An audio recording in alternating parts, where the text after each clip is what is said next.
একজন কৃষক দেশ ও জাতির শ্রেষ্ঠ সম্পদ। শুধু তাই নয়, তারা দেশ ও জাতির গর্ব। তারা আছে বলেই আমাদের এই দেশটা সবুজ শ্যামলে ভরপুর। এখানে দেখতে পাচ্ছেন দুইজন শ্রমিক এক জমিতে জ্বালা রোপণ করছে।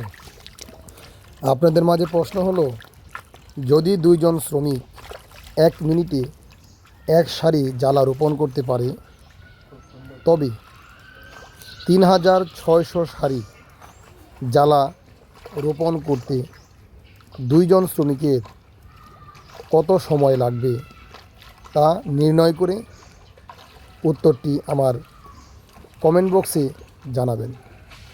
সকলকে অসংখ্য ধন্যবাদ। ভিডিওটি ভালো লাগলে লাইক, কমেন্ট এবং শেয়ার করতে ভুলবেন না। খুব সুন্দর ছবি।